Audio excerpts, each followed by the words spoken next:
kita gagal juga kan sebagai generasi transisi ya, menampilkan sejarah kita, wajah asli Soeharto. Georgia bubarkan polisi, dibubarin betul sama mereka satu malam.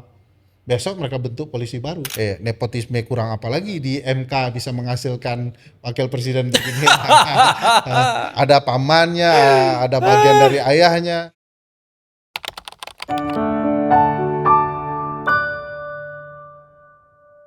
Halo teman-teman Ruang Publik, Assalamualaikum, apa kabar? Waalaikumsalam. Semoga sehat selalu. Ini kondisinya makin kesini makin hangat. Kondisinya kesini makin hangat, banyak persoalan terjadi dalam kasus hukum, Soeharto baru dijadiin pahlawan ya kan. Saya ngobrol sama beberapa orang, teman-teman. Jadi puncak kekecewaannya itu sudah tidak bisa diekspresikan katanya itu. Dan kita di sini mau ngomongin ya biasalah. Namanya juga warga negara, ngomongin situasi negara, apa yang terjadi biar kita dan teman-teman semuanya mungkin punya perspektif yang lebih objektif ya, punya informasi yang lebih objektif untuk ngelihat biar yang serius nggak terlalu sepaneng dan yang selama ini itu abai terhadap kondisi juga merasa perlu untuk memperhatikan agak serius. Kita ajak serius tapi jangan terlalu serius. Di sini sudah ada Bang Ferry Amsari. Siap. Udah Ferry, terima kasih. Sama-sama Mas. Oke. Udah, ini akhir-akhir ini kayaknya lagi asik podcastan udah. Katanya mau ngajak saya tepuk sakinah dulu. Oh iya. Ya sedang asik podcast, sedang menganggap itu sebagai media pendidikan dan perjuangan yang perlu digarap serius. Sama kayak media ini. Sama Bang, kayaknya makin kesini apa ya? Saya kan dulu mahasiswa suka demo juga kan, suka demo. Kayaknya mekanisme demo yang paling mudah untuk kita suarakan sekarang selain menulis ada audiovisual tren podcast. Ya betul. Sampai kayak Pak Mahfud bikin podcast, Ya. Gita Wirjawan bikin podcast. Wah ini Serius lagi Pak. serius lagi kan? Udah serius dan laku. Laku ya betul. Mungkin karena orangnya orang-orang hebat ya. Orangnya. Tapi saya ngikuti Bang Ferry ini sudah cukup lama dan saya ngundang itu udah agak lama memang Bang. Waktunya nggak ketemu-ketemu Bang. Enggak ketemu. Nggak ketemu-ketemu. Kayaknya memang karena Bang Ferry banyak sekali yang diurus ini. Enggak, biasanya bisa aja, tapi pas kalau tabrakan itu nggak enak sama yang janjian yang lain kan. Iya. Kalau dikatakan sibuk nggak sibuk. Gitu-gitu doang. Nah, sekarang tadi saya mau nanya kondisinya bangsa ini gimana ini Bang? Yang terbaru ini kan yaitu Pak Harto. Pak Harto ya. Pak Harto yang udah ditetapkan jadi pahlawan. Ya. Kayaknya Senin di hari penetapan itu teman-teman aktivis itu kelabu rasanya sebanyak. Ya. Banyak yang nggak masuk kantor saya lihat. Nggak segitunya sih. Ya semua orang bisa dapat gelar pahlawan artinya ya, siapapun gitu ya. Secara administratif mungkin semua orang yang punya kesempatan, kedekatan dengan kekuasaan ya bisa mengusulkan keluarganya, tetangganya, teman seperjuangannya untuk jadi pahlawan nasional. Tapi pahlawan nasional itu kan sebenarnya lahir dari keinginan publik. Ya keinginan publiknya itu kurang lebih gini. Semua orang tahu kok siapa yang pahlawan gitu. Siapa yang penjahat gitu ya. Kalau kita hidup di era penjajahan Belanda pun mungkin siapapun penjahat perang mungkin bisa menjadi pahlawan ya. Saya tidak melihat ada semangat filosofisnya di dalam kasus Presiden Soeharto soal gelar pahlawan ini. Ini lebih ke arah kesempatan saja. Kebetulan kesempatannya sedang bagus ya. Dan perjuangan untuk memberikan gelar itu juga sudah berlangsung cukup lama, 15 tahun. Nah itu biasanya orang-orang Soeharto tuh. Nah, that's okay. Nah, kesempatan itu datang dan diperjuangkan dan walah ya jadi begitu ya. Iya. Dan bagi saya semua tahulah rekam jejak Presiden Soeharto. Bukan berarti tidak ada cerita baiknya ya, walau bagaimanapun beliau ikut perang melawan penjajah ya. Tetapi rekam jejak kelamnya jauh lebih besar dan patut dipertanyakan. Iya, iya. Saya dari kemarin tuh berpikir, Bang. Refleksi juga ya. Bagaimana saya tahu sampai saya tahu Soeharto itu siapa? Artinya untuk menceritakan kepada mungkin teman-teman yang lebih muda mungkin juga ya, bagaimana cara komunikasi ke mereka soal Soeharto, karena kan nggak semuanya tahu. Ya, ya, ya. Contoh misalnya saya dari kampung baru tahu Soeharto itu setelah kuliah. Jadi kemungkinan orang-orang The real Soehartonya The real tahu. Soeharto. The real Soeharto bahwa dia presiden, saya dari SD sudah tahu. Sudah hafal kita kan. Sudah hafal. Dengan menteri-menterinya kita. Nah, sudah hafalin kan waktu itu. Tapi the real Soehartonya kan baru tahu setelah kuliah dan ikut forum diskusi, lalu kemudian baca-baca buku.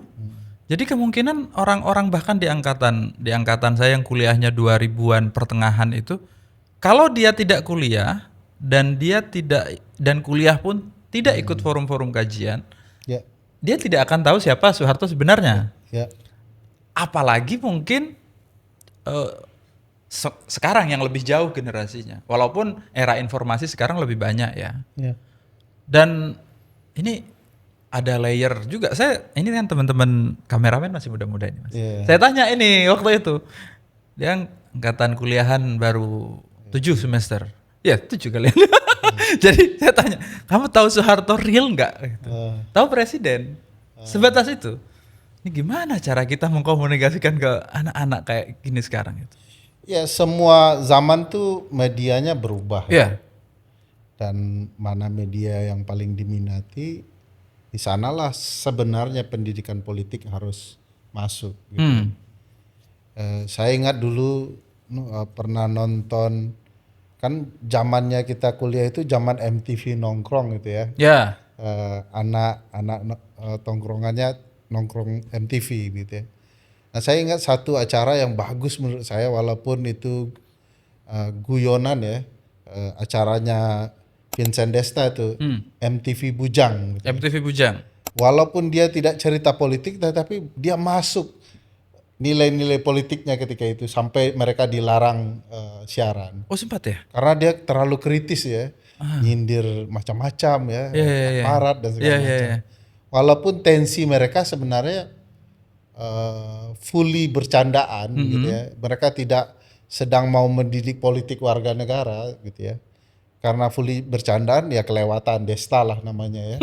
Sampai kemudian dilarang. Saya ingat itu bagus sekali itu formatnya. Jadi setiap media yang menyebarkan informasi, di sanalah pentingnya warga negara menyusupkan pendidikan politik. You need to know your own history ya. Kita nggak tahu sejarah Soeharto itu dengan benar gitu ya. Iya. Ya karena memang pendidikan kita terbatas untuk itu.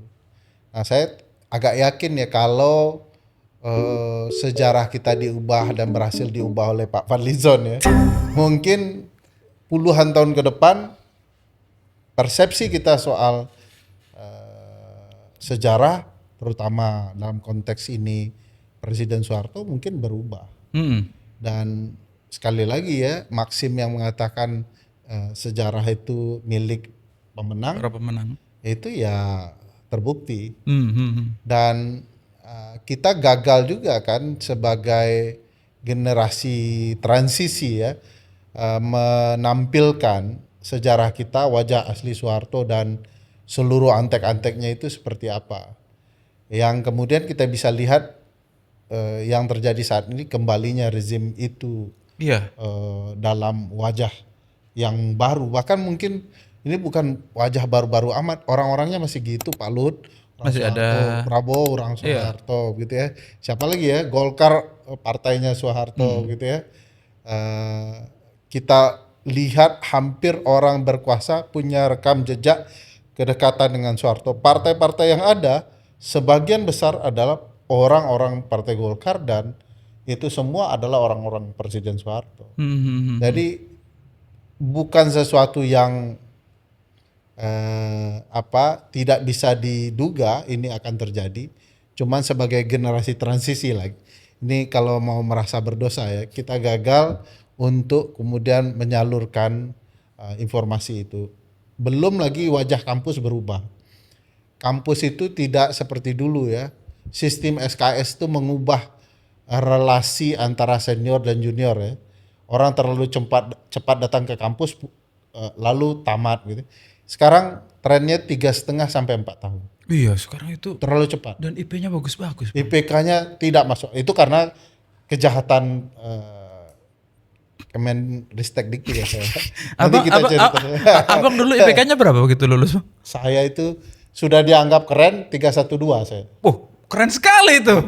Kalau tim 3 itu kawan-kawan tuh bertanya, gimana cara kamu belajar dengan dosen-dosen killer begini dan kamu dapat IP 3 gitu ya. Walaupun banyak juga teman-teman di atas saya IP-nya, tetapi saya berorganisasi, saya ketua organisasi, pernah jadi presiden dan ketua senat kampus ya, organisasi kampus lain. Jadi Andalas Bang ya? Andalas. Jadi bagi teman-teman tuh nggak masuk akal dapat. Tapi ya itu kan perjuangannya beda-beda ketika itu ya. Nah, Bedanya apa kampus sekarang sama dulu? Kalau dulu kan kita ada senior yang kasih gambaran apa yang terjadi ya. Ada proses ya. Nah, mereka itu angkatan tua itu. Iya. Yang kalau kita ospek bilang masih pakai celana merah, Anda sudah kuliah kami. Ya itu ngasih gambaran dia bodoh juga ya. Tetapi harus diakui sistem ketika itu mewariskan pendidikan di luar ruang formal kelas-kelas itu dengan pendidikan ala para senior yang kemudian menurutku sangat luar biasa. Betul. Ya mereka cerita sejarah Soeharto, kita tahu Tan Malaka dari mereka, kita tahu Topati Masang itu anak lama tuh yang tahu tuh ya, anak kiri tuh ya. Kita tahu cerita katakanlah yang kelompok kanan ya.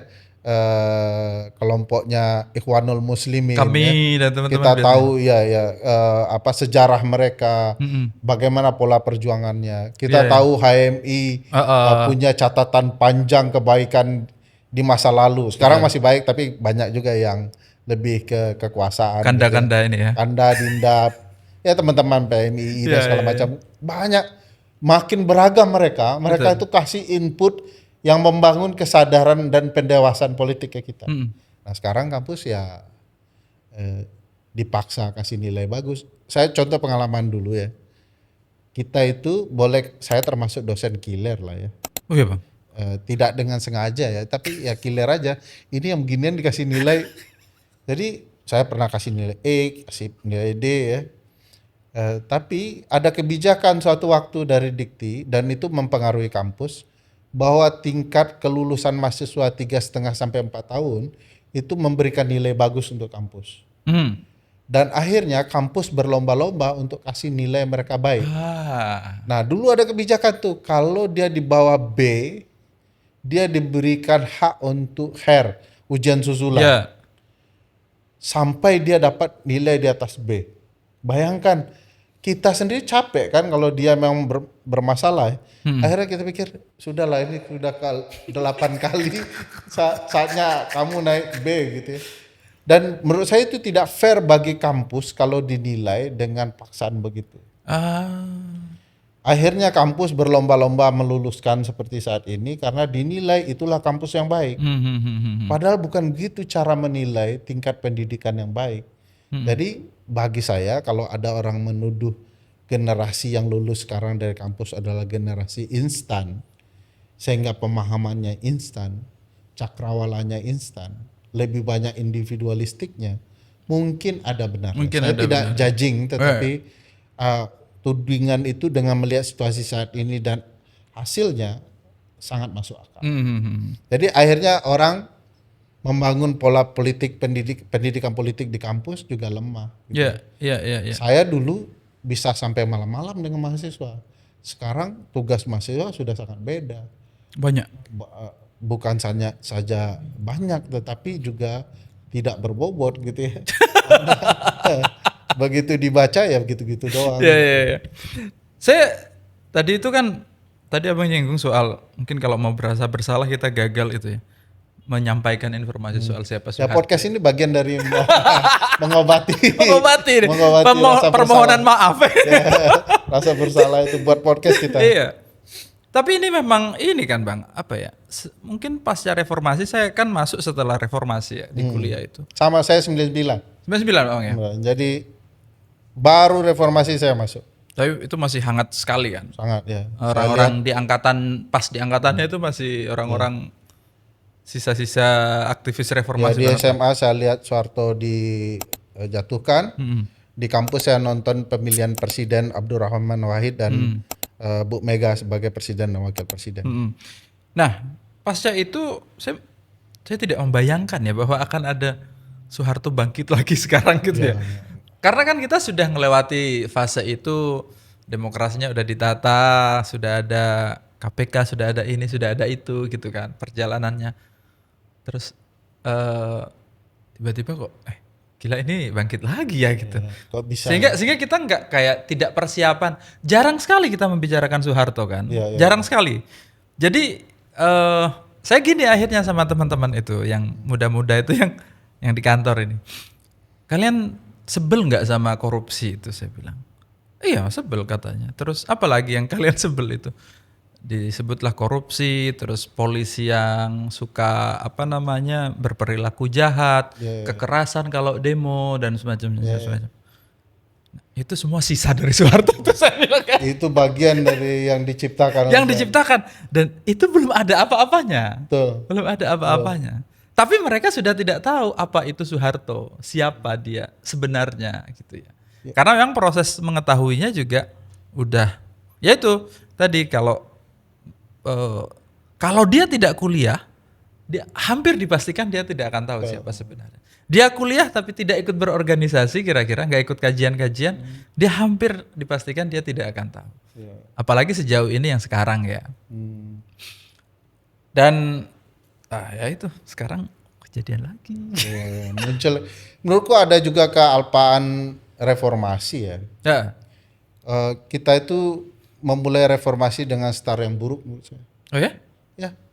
Misalnya salah 6 tuntutan reformasi apa? Satu yang pertama saja kita tidak jalankan. Misalnya mengadili Soeharto. Ya. Itu gagal. Gagal dalam artian yang sangat luas ya. Pertama Soehartonya sudah meninggal.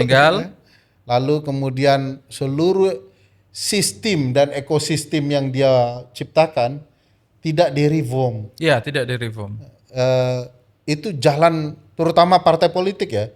Partai politik itu tidak termasuk sesuatu yang direformasi. Golkar tidak jadi dibubarkan, bahkan bukan bagian dari 6 tuntutan reformasi begitu ya.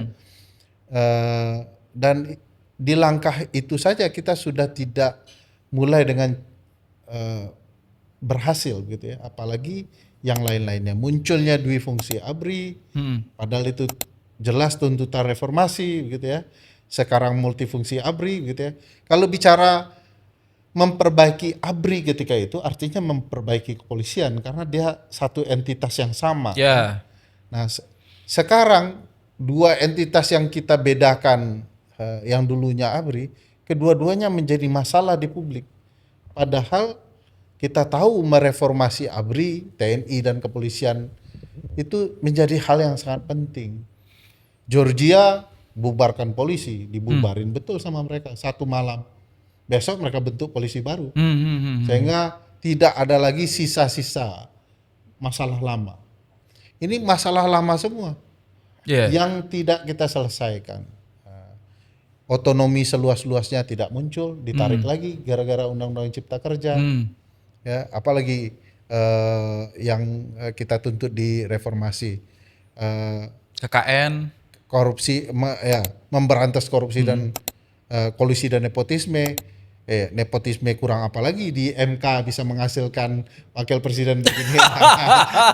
Ada pamannya, ada bagian dari ayahnya, semua menentukan agar si anak bisa maju. terakhir kita punya sisa, kalau satu ini selesai itu cerita reformasi. Yaitu ada rencana mengembalikan Undang-Undang Dasar 1945 ke naskah awal. Apa itu konsekuensinya, Bang? Konsekuensinya ya masa jabatan tidak terbatas, seperti Soeharto lagi gitu ya. Tidak ada Mahkamah Konstitusi sebagai alat kendali rakyat kalau yang buat undang-undang bermasalah. Padahal salah satu ciri negara hukum itu adalah peradilan yang mampu mengoreksi kebijakan dan tindakan negara ya. Baik itu peradilan tata usaha negara maupun Mahkamah Konstitusi. Nah bagi saya itu kemunduran setback yang luar biasa. Tetapi sebenarnya kita sudah total kalah ketika Soeharto dibilang pahlawan nasional. Ya. Publik mungkin bilang kami tidak mengenal Soeharto. Ya salah generasi transisi seperti kami gagal memberikan informasi yang sepatutnya. Tapi jangan lupa Anda kan punya kewajiban mengenal sejarah bangsa Anda sendiri. Ya. Masa sejarah Blackpink tahu tetapi sejarah Soeharto tidak tahu gitu ya. Sejarah kekejaman, sejarah militeristik, sejarah korupsi, kolusi, nepotisme di rezim itu, semua publik harusnya tahu. Saya tidak dalam artian membenci sampai ke urat nadi, tetapi tidak fair bagi korban di rezim itu. Tidak layak bagi orang yang merasakan penderitaan ya. Negara dibangun dengan nepotisme dan lain-lain, tiba-tiba orang seperti itu dijadikan pahlawan. Saya punya keyakinan, ini guru saya yang cerita ya, kalau Soeharto benar di periodenya, dia bilang Indonesia itu mungkin lebih maju dari Malaysia. Masuk akal. Kenapa? Karena dia bisa melakukan apapun. Ketika Mahathir Muhammad berkuasa lama, dia mengubah wajah Malaysia. Sehingga Malaysia jauh lebih berkembang. Orang Malaysia itu sekolah di kampung saya loh dulu. Di Sumatera Barat itu. Gurunya dikirim dari Sumatera Barat. Mereka kuliah di Sumatera Barat. Sekarang saya pikir kita semua yang ingin pergi sekolah ke Malaysia ya. Nah ini gara-gara Soeharto ketika dia bisa melakukan apapun untuk kebaikan negara ini. Dia tidak melakukan. Dia tidak melakukan itu. Dia nggak ada yang protes di zaman dia. Gak ada, Bang. Jadi kalau dia mengarahkan kepada kebaikan, baik. Tapi karena dia terlalu otoriter, muncul dengan berbagai gagasan yang manipulatif, ya semacam kalau di IG fake account lah ya, melihat seolah-olah demokrasi, tetapi padahal tidak, seolah-olah baik, padahal tidak, seolah pertumbuhan ekonomi baik, padahal tidak. Akhirnya datanglah kehancuran ekonomi itu ya. 96, 97, 98 itu menjadi akibat dari sistem yang dimanipulasi itu. Ya, walaupun itu debatable ya di bagian itu ya. Itu kan ada krisis juga, krisis dunia kan. Krisis di kawasan itu juga terjadi dan itu semua negara itu terjadi. Tapi kehancuran besar di dalam itu pasti. Saya setuju itu. Karena saya juga ngelihat kayak negara-negara lain misalnya di Cina. Cina Xi Jinping itu kan lama sekali kan. Dan dialah yang mengubah banyak wajah di Cina itu. Sampai sekarang menjadi negara kedua terkuat di dunia pasca setelah Amerika. Misalnya Rusia kebangkitannya, Putin misalnya. Dia presiden yang sangat lama. Dan ya benar, itu kayaknya kalau dilakukan dengan betul, di saat tidak ada kekuatan yang berani mengkritik, kayaknya udah maju banget kita ya. Iya, saya tidak pro dengan pemerintahan yang berlangsung lama. Iya, sama. Karena sifat kekuasaan ya akan itu menyimpang. karep ya. Tapi guru saya itu ngasih gambaran kalau Soeharto bertindak benar di waktu periode yang sangat lama itu. 32 tahun. Saya pikir Indonesia akan sangat-sangat maju. Itu punya alasan ketika kami berkunjung ke beberapa negara di sekitaran Asia. Kayaknya cuman kita dan Filipina ketika itu ya, yang ini ceritanya 10 tahun yang lalu jadi agak lampau juga, yang agak tertinggal dibandingkan negara-negara sekitaran gitu ya. Kalau sekarang karena kami mencatat sistem presidensial ya. Oh, sistem presidensial ukurannya waktu itu. Kalau saya ukurannya gini, Bang. Saya suka lah sedikit ke Malaysia. Banyak saudara di sana kan, Ya. TKI itu. Saya cita-cita dulu Bang, kalau nggak karena banyak orang-orang NU terus kuliah, ya kan, lulus dari pondok itu udah TKI, Bapak Ibu TKI kan, kayaknya udah TKI juga kita ini. Tapi karena kok udah banyak yang kuliah ini lulusan pondok, win-win Ikut juga kuliah. kita. Ya, pendidikan mengubah banyak hal ya. Mengubah banyak hal. Itu saya jawab, pernah saya wawancara dulu di Infit. Nah, di Infit. Siapa tokoh demokrasi yang kamu sukai? Gus Dur, saya bilang. Kenapa Gus Dur? Karena kalau Gus Dur nggak buka pintu yang luas buat kita orang NU ini buat kuliah, TKI saya sekarang bilang. Tapi balik lagi. Negara-negara di Asia itu, kayaknya Indonesia itu salah satu yang terburuk saat ini. Saya ukurannya itu sangat sederhana ya. Di negara mana sih ada tukang parkir menjadi pekerjaan yang dijadikan pondasi hidup? Iya. Terus kemudian Jangan-jangan tukang polisi. parkir di negara lain nggak ada. Saya di Malaysia di Thailand misalnya kan. Gak usah lah bilang Singapura lah ya. Singapura udah jauh berapa puluh tahun di depan kita. Itu nggak ada. Saya nggak tahu di negara yang Abang kunjungi misalnya yang mungkin yang saya lihat parkirannya lebih jelek kayaknya di terminalnya lebih jelek India kayaknya yang bisnya dipukul-pukul itu. India atau mana itu? Yang bisnya penyok-penyok itu kalau dia ngantri gitu-gitu kan. Tapi ukuran-ukuran pekerjaan yang sangat tidak layak yang bahkan di kita itu menjadi pondasi hidup keluarganya. Itu banyak sekali di kita itu. Menjadi manusia silver, dorong apa namanya itu son kemana-mana, suami Son korek istri. sekarang ya. Ya suami istri itu dorong son kecil kemana-mana itu untuk mengamen. Saya itu miris sekali rasanya itu. Ya banyak problematika soal pekerjaannya. Walaupun konstitusi kita bilang setiap orang berhak mendapatkan pekerjaan yang layak, faktanya banyak sekali pekerjaan yang tidak layak. Banyak sekali problematika permasalahan. Semua karena kebijakan. Kita kan dijanjikan 19 juta lapangan pekerjaan tuh. Sampai sekarang nggak jelas tuh. Ada lapangan pekerjaan tetapi melibatkan nyawa orang lain ya. Misalnya makan bergizi gratis ya. Tapi kan orang keracunan, orang bermasalah. Saya kemarin melihat video makan bergizi gratis ada cacing tanahnya. Saya itu pikiran gimana bisa Cacing tanah lompat ke situ.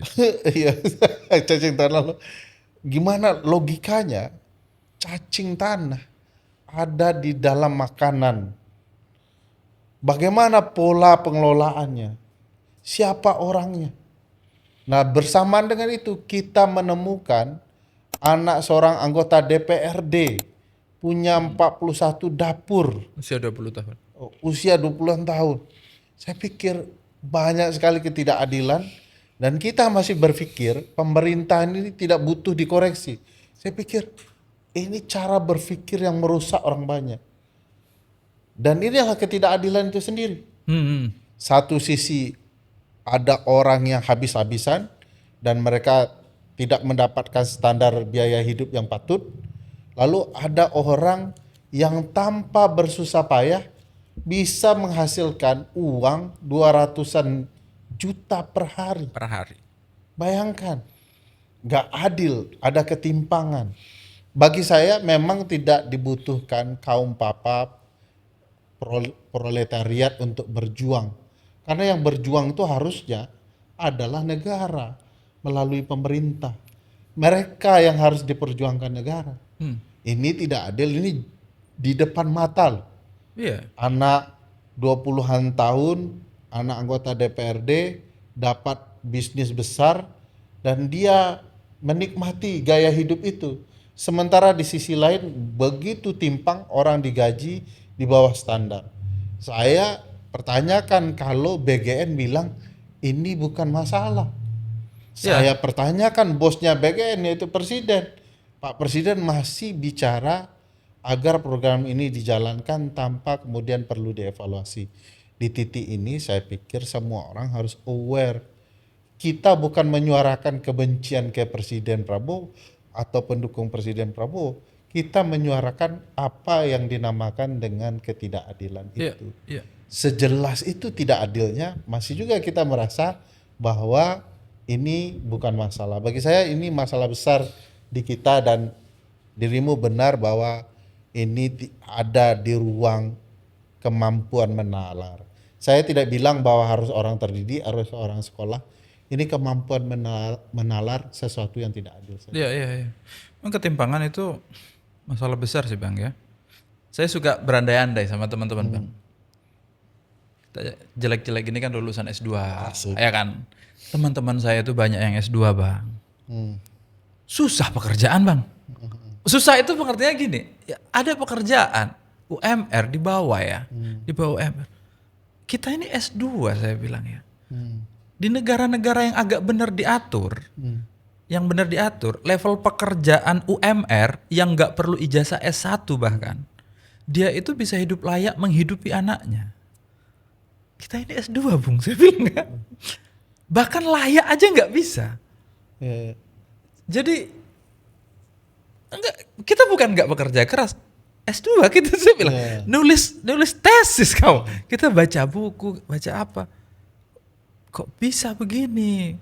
Beberapa lama saya pernah hidup di di Australia waktu itu.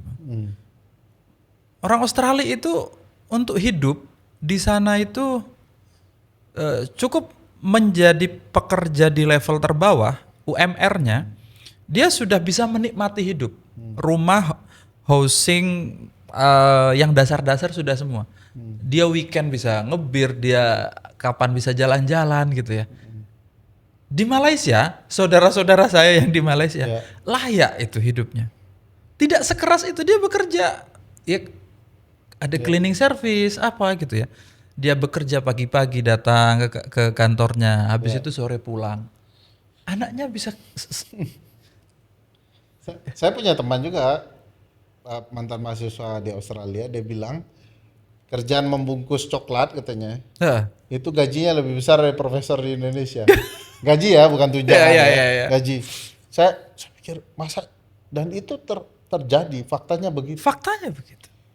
Teman-teman saya di Qatar yang jadi junior barista itu digaji 22,5 juta. Saya ingat saya 8 tahun yang lalu ya, teman ditawarkan kerja, dia dikasih gaji 22,5 juta, kalau dikurskan ke rupiah, disediakan tempat tidur, menginap gitu ya, makan siang. Saya pikir enak betul, kata saya kan. Saya bilang ke teman saya yang bisnis itu, saya aja, kamu kan dosen gitu. Dia nggak tahu gaji dosen jauh dari itu kan. Teman saya di Amerika, dia pekerja TKI.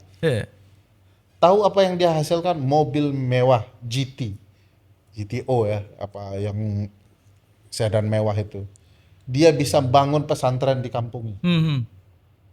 Saya pikir dia waktu itu, saya ingat saya tambatan SMA, mungkin lebih rendah dari itu. Tapi saya kagum dan bangga betul dengan cara dia bekerja keras. Dia bilang kerja keras saya di sini dihargai Mas.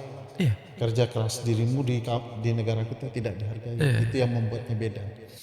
Dan bagi saya problemnya itu yaitu tadi. Misalnya saya contoh. Ini anak anggota DPRD dengan 41 dapur, kalau dia bagi dapurnya, itu akan terbagi juga pekerjaan. Terbagi juga Kesejahteraan terbagi. Ingat kasus jabatan sipil diisi polisi dan TNI. Itu kan membuat mandeknya jabatan sipil karena masuknya oknum TNI dan kepolisian di dalam jabatan sipil. Kalau mandek itu sampai ke bawah tuh Mas. Betul. Akibatnya mungkin ada ruang pekerjaan baru yang tidak diisi. Dan akhirnya timbullah ketidakadilan. Nah, banyak pekerjaan berbasis nepotisme. Kita lihatlah pekerjaan di dalam kekuasaan ini, kalau tidak buzzernya kekuasaan, kalau nggak tim sukses, akhirnya orang tidak dinilai dengan kemampuan dan kapasitasnya, tapi oleh kedekatan emosional. Ya itulah namanya nepotisme. Itu juga yang menghambat. Orang tidak sadar bahwa korupsi, kolusi, nepotisme menghambat kesempatannya. Saya bahkan pernah ngomong sama teman-teman mahasiswa. Teman-teman mahasiswa, kalau Anda biarkan nepotisme paman dan si keponakan terjadi, satu waktu Anda tidak butuh ilmu pengetahuan yang Anda pelajari di kampus. Yang Anda butuhkan hanya kemampuan menjilat Anda. Ada juga kemampuan menjilat yang tidak baik, gitu ya. Tapi yang Anda butuhkan adalah kemampuan menjilat yang baik. Itu yang akan membuat Anda selamat. Kalau nepotisme berkuasa, orang tidak lagi lihat Anda mampu, tidak mampu, Anda punya prestasi, tidak prestasi. Ini problematika yang hanya bisa disadarkan kepada publik kalau semua hal gitu ya akan berkaitan dengan permasalahan nepotisme ini. Mau kerja ternyata nggak bisa, mau berobat ada nepotisme dulu, layanan kesehatan terlambat karena nepotisme sedang bekerja, korupsi sedang merajalela. Nah, kalau kita balik ke pertanyaanmu di awal-awal, seluruh subsistem keributan dan kebodohan ini, siapa salah satu pemberi sumbangsihnya? Ya Presiden Soeharto. Iya. Iya. Yang mencontohkan lama itu kan dia. Ya faktanya begitu ya, anak-anak beliau bagian dari kekuasaan itu dan Betul.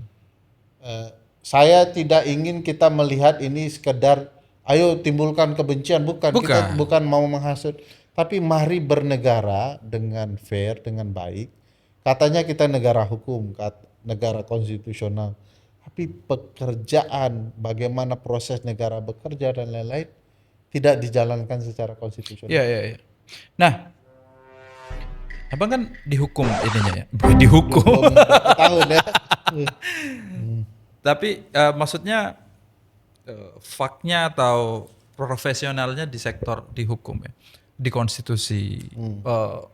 Kan saya meyakini begini bang. Jadi contoh kasusnya si anak DPR dengan 41 MBG itu, SPPG, itu kan kelihatan dengan adanya survei adanya data yang bilang bahwa kekayaan di Indonesia itu ada 10% orang yang menguasai 80% kekayaan. 1% orang menguasai 1% orang kaya luar biasa. Ya, 1% itu yang ultimate. Tapi bahwa kekayaan seluruh Indonesia yang 100% ini hanya 80%-nya itu dikuasai oleh 10% orang.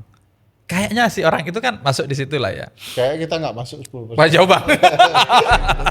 Kalau masuk kita udah ngurus MBG.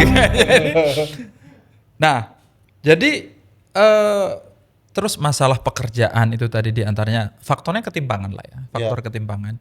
Terus ada masalah yang banyak sekali. Saya selalu meyakini sebagai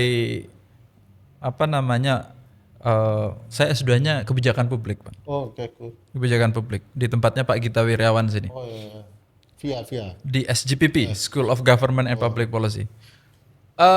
Saya meyakini itu kan bukan hanya itu adalah dampak dari ada sesuatu yang lebih besar yang keliru. Yaitu landasannya mungkin hukum konstitusi secara umum. Mungkin kalau ditanya dibeberin satu persatu itu kan pasti banyak sekali Bang ya. Tapi kalau bisa diramu Bang, disajikan. Saat ini yang paling persoalan, kalau sudah dipalingkan itu masih bisa disajikan dengan sederhana nggak ya? Masalah itu, apa saja sih masalah-masalah kita berkonstitusi itu? Ya, pertama kesadaran berkonstitusi kita kurang. Selalu konstitusi itu dianggap miliknya orang hukum dan orang politik. Oke. Padahal konstitusi itu milik semua. Makanya hak di konstitusi itu selalu diatur dengan dua model kalimat, dua model kata ya. Satu, hak setiap orang dan hak warga negara. Oke. Artinya setiap orang dilindungi oleh konstitusi. Saya sering sekali menggunakan jokes ini ke mahasiswa. Ingat ya, di konstitusi itu jangankan hak Anda bekerja, hak kesehatan, hak para jomblo saja diatur. Apalagi hak Anda sebagai mahasiswa. Hak para jomblo itu benaran gitu. Misalnya di pasal 28B Undang-Undang Dasar itu dibunyikan setiap orang berhak untuk melangsungkan pernikahan dalam ikatan pernikahan yang sah menurut negara. Nah ini manfaatnya besar loh hak konstitusional ini. Kalau Anda jomblo dan mau menikah, ternyata calon mertua Anda melarang Anda, ancam calon mertua Anda dengan pasal 28B itu ya. Nah, pakai itu, gunakan. Anda telah melanggar hak konstitusional. Gitu ya. Eh, Waduh, telat saya tahunya ini. Telat tahunya ya. Jadi apa namanya? Seluruh hak itu dilindungi, hak mendapatkan pekerjaan, hak terhadap lingkungan hidup, hak atas jaminan kesehatan, hak atas layanan kesehatan, hak atas pendidikan, hak apalagi semua diatur. Jadi ini bukan milik orang hukum, milik orang politik, ini milik kita semua. Makanya harus aware dan peduli. Kalau misalnya ternyata hak layanan kesehatan buruk, Anda bilang ini hak konstitusional, hak fundamental artinya. Hak yang harus diberikan negara kepada Anda. Nah, kalau kemudian cara berpikir melihat konstitusi hanya kepentingan elit, ya wajar hak Anda ditindas oleh yang memiliki kekuasaan. Hak terhadap makanan itu hak terhadap kesehatan, hak terhadap nutrisi ya, yang kemudian dilindungi oleh konstitusi tetapi dapat MBG-nya segitu doang. Uangnya triliunan. Akan ada uang 1,2 triliun setiap harinya di tahun 2026 nanti untuk MBG. Nah ini hak sebesar ini kok tidak terasa, kok kesehatan anak-anak masih begitu doang gitu ya. Jadi bagi saya konstitusi ini hak dasarnya yang sangat penting dipahami semua orang. Dan ketika semua orang sadar itu hak konstitusionalnya, dia harus bersuara. Nah kesadaran ini yang kurang. Ini bukan kesadaran orang harus terdidik nih ya, ini kesadaran semua nih. Semua orang harus tahu hak konstitusionalnya, kalau enggak ya pasti dikibulin gitu ya. Saya kepikiran dulu waktu kuliah dulu ya. Di Amerika itu ada kasus. Saya ingat ulang-ulang itu ke mahasiswa. Gini amat ya orang sadar terhadap konstitusinya. Ada Coca-Cola. Dibuka tutupnya, dulu kan Coca-Cola kan botolnya kaca ya. Oh, yang masih botol. Ya kasus ini agak lama ya, tahun 80 90-an gitu ya. Dibuka botol tutupnya itu pecah, tergores tangannya. Dituntut ke pengadilan Coca-Colanya. Pantas aja sekarang Donald Trump kalau orang demo itu nggak tanggung-tanggung jumlahnya. Dan bisa berhari-hari dan di banyak negara bagian di Amerika. Pantas negara-negara maju tuh nggak gengsi dosennya demo. Karena dia bicara soal hak. Dia tidak bicara, kalau orang kita demo, dosen kok demo? Oh sudah tukang jual es ceke, TS itu ya. Es ceke. Kok demo? Ini hak konstitusional kita. Kalau kita mau mempermasalahkan, kita harus perjuangkan. Oh kok petani menggugat pemerintah di pengadilan? Ini karena orang sadar akan hak konstitusionalnya. Dan bagi saya problematika kita kesadaran bahwa negara ini punya kita, dilindungi oleh konstitusi. Ini bukan keluarga Pak Prabowo, Pak Jokowi dan lain-lain loh. Jadi seringkali pemegang kekuasaan kita itu salah. Misal pasal 33 ayat 1 Undang-Undang Dasar ya.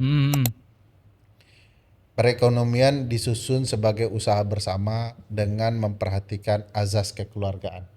Aku tanya ke dirimu, Mas. Keluarga siapa tuh yang dimaksud konstitusi? Keluarga Pak Jokowi? Keluarga Pak Prabowo? Keluarga kita sebagai semuanya. Warga negara Indonesia. Itu bukan keluarga spesifik orang kaya tertentu. Itu keluarga kita semua. Jadi ekonomi ini harusnya berimbas kepada kita semua sebagai satu keluarga. Nah, kalau orang nggak sadar konstitusi, orang kaya dia lihat hanya hak orang kaya. Kalau kita pertanyakan kekayaannya, kita dibilang cemburu. Enggak, karena imbas berkehidupan ekonomi itu harus terasa juga. Anda boleh kaya, tapi Anda tidak boleh miskinkan kami. Nah sekarang masalahnya banyak ketimpangan. Pantas Jan Prong ya, salah satu orang yang pernah diusir Presiden Soeharto, IGGI ya, ketika bantuan Belanda untuk Indonesia, Eropa untuk Indonesia ketika itu, Yang Prong itu pernah bercerita mengkritik Soeharto. Indonesia itu pembangunannya timpang. Satu katanya di SCBD itu bertingkat-tingkat orang membangun gedung, tapi di sampingnya pemukiman kumuh katanya. Waktu itu ya zaman Orde Baru. Oleh Soeharto langsung diusir nih orang. Padahal dia ngomong soal realita ekonomi kita yang timpang. Kemarin waktu ada yang nanya MBG, wartawan kartunya dicabut. Itu ada tuh negara antah berantah itu. Itu doang marah gitu. Nah, betul. Kesadaran akan haknya itu, iya mas. Itu seseorang untuk mencapai kesadaran itu, yaitu dia harus, kayaknya syaratnya itu susah sekali. Harus terdidik, harus sampai orang kuliah, harus sampai di situ baru orang itu sadar ya. Maksudnya orang biasa itu memang yang nggak sekolah pun harusnya kan sadar. Cuma dia entah apa yang terjadi sampai dia tidak sadar. Ya kalau aku pikir sederhana sih mas. Ada dosanya kita juga. Itu dosanya gini karena Wiji Tukul bilang kan, apa gunanya sekolah tinggi-tinggi. Yang maksudnya kalau cuman untuk memperjualbelikan keilmuan. Kita lupa mendidik rakyat. Tan Malaka itu betul yang dia sadari. Kita bangsa terjajah, dijajah oleh orang asing. Orang ini perlu dididik dan dia menciptakan pendidikan untuk kesadaran orang banyak. Sekarang kita tidak ada ruang dan waktu sedikit pun untuk mencoba mendidik rakyat. Kalau dulu di era kita mungkin, kalau di tempat saya itu ada warung-warung yang kami namakan barak karena mirip tempat agak militer gimana? Ya nggak terlalu bagus lah. Kita sebut barak. Dan itu kita diskusi di sana. Di tradisi Minangkabau itu ada warung. Warung itu tempat diskusi. Nah sekarang coba tanya, kelompok-kelompok terdidik mana yang ngajak diskusi di kafe-kafe, tempat anak muda, yang kemudian perlu dididik, dibina, paling seminar, konferensi oke ya. Tapi yang betul-betul ngajak mahasiswa atau anak muda diskusi yang dari hati ke hati soal kondisi negara sudah nggak ada itu. Ya paling ya, 2-3 teman-teman ya, sedikit muter-muter juga orang. Muter-muter aja. Nah belum lagi pekerjaan mendidik masyarakat di bawah, petani, nelayan, itu pekerjaan super penting. Dan itu harus diakui sudah lama ditinggalkan oleh banyak aktivis karena ya terlalu banyak game online sekarang kali ya. Dan banyak aktivis harus menjadi turun menteri. Lagi menurutku. Harus jadi menteri juga. Tapi mas, saya agak senang kemarin dengan MK. Mahkamah Agung. Setelah putusan yang jabatan sipil polisi itu. Oh, Mahkamah Konstitusi. Mahkamah Konstitusi. Jadi kayak Mahkamah Konstitusi karena dia memutuskan Polri yang aktif tidak bisa menduduki jabatan sipil. Jadi di tengah-tengah berbagai berita-berita yang kacau ini, informasi keadaan yang kacau ini, masih ada ternyata yang agak sehat yang masih bisa kita senangi gitu ya. Dan ya oke lah, MK saya punya pertanyaan itu, MK kenapa bagus mas? Jadi justru di antara yang udah kacau balau ini masih bagus. Ya semenjak putusan Mas Gibran ya. Semenjak putusan Mas Gibran. MK sudah mulai merefleksikan banyak hal ya, mengevaluasi diri saya pikir. Pasca putusan Mas Gibran itu dengan kehebohan berbagai hal, lalu sang paman kemudian diberhentikan jadi ketua, lalu keluar putusan Mahkamah Konstitusi yang kemudian menutup kesempatan Mas Kaisang menjadi calon kepala daerah. Itu putusan yang sangat luar biasa menurut saya. Di tengah masih berkuasa ayahnya ya, MK kemudian secara cepat memperbaiki banyak hal. Lalu berturut-turut tuh putusan itu mulai baik ya, walaupun ada 1-2 yang masih diperdebatkan ya. Terutama undang-undang TNI misalnya, undang-undang Cipta Kerja, undang-undang BUMN. Tapi banyak juga putusan-putusan yang menarik dan salah satunya yaitu putusan soal posisi kepolisian di jabatan sipil itu inkonstitusional dan harus segera kemudian berhenti dari jabatan itu. Nah, bagi saya ini pertanda penting MK yang kemudian memutuskan sesuatu yang konstitusional berbasis kepada Undang-Undang Dasar, menurut saya sudah tepat menjadi penjaga konstitusi lagi, bukan penjaga keponakan gitu ya. Menjaga ponakan. Karena kalau dilihat sederhana pasal 30 Undang-Undang Dasar ya, tugas kepolisian itu kan cuma satu, yaitu sektor keamanan. Jadi tidak ngurus urusan sipil. Nah, semakin polisi bekerja baik, maka seluruh ruang birokrasi akan jadi baik. Makanya saya cerita Georgia dia rubah reformasi, Hong Kong dia reformasi dan lain-lain. Nah, bagi saya penting juga ini jadi kesempatan mereformasi kepolisian, plus tentu saja dengan TNI ya. Iya. Dan putusan MK itu jadi cikal bakal penting untuk mereformasi dengan landasan konstitusional yang jelas. Apalagi ada tim percepatan reformasi kepolisian dibentuk. Ini bahannya nih untuk melakukan reformasi itu. Tapi jangan lupa mereformasi polisi tanpa memastikan kesejahteraan yang baik bagi kepolisian itu omong kosong. Ya kalau ada yang bilang, oh lo polisi sekarang sejahtera, ya sejahtera karena bermasalah. Ya, harusnya sejahtera dari hasil yang halal gitu ya. Apa yang perlu diperbaiki dalam urusan kesejahteraan itu, Mas? Ya sekarang nggak ada standar yang jelas untuk dianggap sebuah pekerjaan itu layak. Ya sama dengan pekerjaan buruh ya. Dosen dan segala macam, dosen juga buruh sebenarnya. Harus punya alat ukur apa yang perlu mereka terima untuk dapat dinyatakan bisa hidup sejahtera.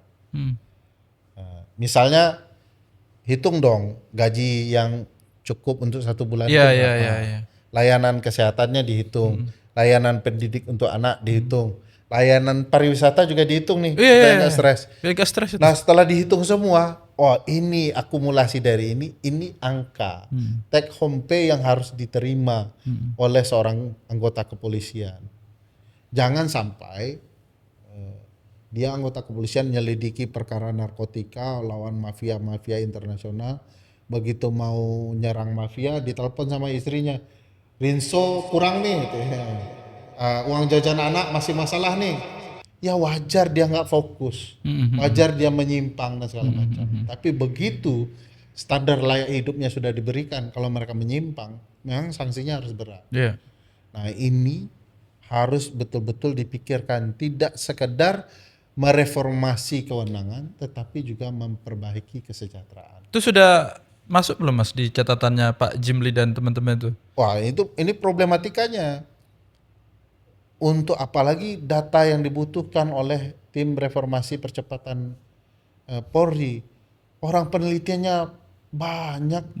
Teman-teman koalisi reformasi for Police ya, itu punya kajian yang luar biasa. Kontras punya kajian, Kurawal punya kajian, Pusat Studi Konstitusi punya kajian. Itu kalau dikumpulin itu nggak habis-habis. Betul. Bisa jadi bahan ke arah mana terlebih dahulu digerak reformasi ini dan apa yang harus Artinya reformasi bahannya itu sudah jauh lebih cukup, udah banyak sekali ya. Karena ini isu lama. Waktu saya wawancara Pak Mahfud juga cerita semacam itu. Wong bahannya sudah ada katanya sebenarnya. Nggak begitu betul Pak Mahfud Maduranya. Maaf Pak Mahfud. Tapi maksudnya itu mantan ketua asosiasi HTN loh. Iya. Jadi itu Pak Mahfud bilang sebenarnya bahannya sudah ada. Waktu itu sebelum penetapan yang masih gonjang-ganjing Pak Mahfud akan jadi ketuanya dan seterusnya itu. Ternyata itu saja nggak benar ya? Nggak benar. Tapi poinnya adalah hasil penelitian sudah banyak, Pak Mahfud sudah ngumpulin juga jauh-jauh hari sudah ada di situ, tinggal ini diterapkan atau tidak. Tinggal adanya willingness dari presiden dan ternyata sudah ada kan sekarang Pak Jimli sudah timnya sudah ada. Paling tidak Mas. Paling tidak sudah ada. Oke. Jadi saya harus memelihara ini juga Mas, apa namanya? Harapan. Harapan. Jadi ada kadang-kadang oh ini jelek semua, ada MK ya sudah saya ngelihat ke MK aja dulu biar ini masih ada masa depan, ini masih ada ini. Jadi adanya itu terus kemudian akan ada reformasi. Cuma emang Kapolri ini sudah terlalu lama juga masalahnya. Kapolri terlama sepanjang sejarah. Betul. Itu juga. Jadi karena lama yang lain nggak bisa naik, pindah ke sipil kayaknya. Ya itu salah satu contoh ya. Iya, coba gantian lah Pak. Udah lama. Dan kemudian sepertinya ya ada sedikit banyak lah angin segar. Tapi anyway Mas, mungkin teman-teman yang muda itu juga kadang-kadang kan saya melihatnya kalau disebut teman-teman Gen Z itu apatis dengan politik itu enggak ya. Enggak lah. Waktu demonstrasi Agustus 2019, 2020. dari 2019 KPK waktu itu, wah sudah pada turun dan seterusnya. Cuman memang sama Soeharto itu agak kurang mungkin ya. Tapi waktu itu Kamisan di Kamisan 2 minggu lalu, saya senang itu ada 30-an siswa yang maju ke depan terus orasi soal ya. dia orasi dan saya tanya dari mana ini, dari Kanisius katanya. Wih keren sekali. Dan ternyata dia akan dapat nilai plus ketika dia demo di situ, dia orasi itu. Mantap ini. Ya, pendidikan kritis ya. Cuma mungkin teman-teman yang kan tadi udah bicara hak ya, hak kita, hak konstitusi. Kadang-kadang kan sebagian tidak terlalu aware. Mungkin ada pertanyaan kenapa sih kita harus sadar terhadap politik? Karena politik mungkin sudah kadung dianggap buruk ya. Berkonstitusi itu hal yang jauh dari kita, kayaknya kita harus nurut aja. Mungkin edukasi semacam ini kali ya Mas. Ya banyak hal lah ya. Saya tidak mengatakan generasi muda apatis dan segala macam. Mereka memang perlu kenal. Jadi dia mungkin saking kritisnya nggak cukup hanya percaya dengan abang-abangannya ya. Oh Soeharto begini ya, mereka perlu tahu lebih dalam Soeharto. Tetapi ya di era semua penuh pembenaran ini, saya pikir kalau Abu Lahab hidup zaman sekarang jadi pahlawan nasional juga kali. Ya mungkin ya. Karena dia memperbaiki perekonomian. Ya banyak alasan ya. Itu juga alasan kenapa Mas Gibran diterima di MK ketika itu, karena dianggap memperbaiki ekonomi. Jadi kemungkinan 20 tahun lagi Mas Gibran jadi pahlawan nasional deh. Kayaknya ya. Itu bunyi di permohonan itu. Jadi tentu generasi muda punya masanya, punya waktunya untuk menilai. Saya tuh bangga betul dengan anak muda ketika aksi One Piece di Jerami itu super keren gitu ya. Keren. Walaupun selalu begitu ya, aksi kita itu tidak rapi dan mudah disusupi sehingga timbul berbagai upaya untuk merusak aksi. Tapi saya percaya suatu saat ini akan rapi, pemerintahan yang sesuka hati tidak terencana perlu khawatir, karena begitu situasi kritik-kritik mereka bisa lihat bahwa hal yang bermasalah itu betul-betul terjadi, mereka mungkin akan jauh lebih tajam kritiknya kepada negara ini. Dan saya berharap reformasi kita kalaupun dilakukan ke depannya harus total tuh, jangan ya bagi saya kemarin tuh kan Gus Dur dapat pahlawan ya, Marsinah dapat pahlawan ya. Saya pikir Mbak Anita benar tuh ya, bahwa nilai kebanggaan ketika orang-orang seperti Gus Dur, Marsinah dijadikan pahlawan itu jadi kerdil karena ada kesedihan yang jauh lebih besar ketika orang-orang seperti Soeharto menjadi pahlawan. Jadi upaya untuk membarengkan Gus Dur dengan Soeharto itu kan lama. Itu teknik lah itu ya. Itu teknik lama Mas. Sejak 2010 saya pernah ikut intens dengan adiknya Gus Dur dan namanya yang Bu Lili Wahid itu. Ikut intens dan semasa isu itu keluar, keluarga itu menolak. Jadi lebih baik menolak kemadorotan lah daripada kebaikan, mendahulukan kebaikan. Itu kan ada dalilnya. Sampai bahasanya gak patean dapat itu kalau harus Soeharto yang, karena harganya semua orang yang harus menanggung itu kan. Harus membenarkan hanya dengan menjadikan bukan hanya ya, walaupun itu dalam konteks itu hanya Gus Dur jadi pahlawan nasional, tapi harga yang harus dibayar adalah mengiyakan Soeharto jadi pahlawan nasional. Jadi bahkan keluarga ya sudah, kita nggak jadi pahlawan nasional juga nggak apa-apa gitu kan. Yang penting yang ini barang jangan sampai maju. Itu sudah lama sekali itu. Iya, diupayakan ya. Itu bagi saya cara membangun pembenaran. Orang benar ada di kelompok yang salah untuk dibangun persepsi, wah ya nggak apa-apa, ini ada orang benarnya kok. Iya. Gitu. Bang Ferry, Makasih. terima kasih. Sama-sama. Ini sekali lagi memang tujuannya tidak lain adalah menjadi bagian dari yang menyebarkan informasi pendidikan publik. Kalau dulu Tan Malaka kan apa namanya Ke kebun-kebun sawit ya. kebun-kebun sawit Kita nyamperin sekarang satu-satu. ke Kita podcast aja. Kita podcast aja, makin banyak yang nonton. Ya kalau ada yang terdampak gitu kan kita senang gitu kan. Amin. Terdampak kita senang. Kita lanjut di kesempatan yang lain, di episode yang lain, di tema-tema yang up to date dan isu-isu yang hangat dibicarakan. Assalamualaikum warahmatullahi wabarakatuh.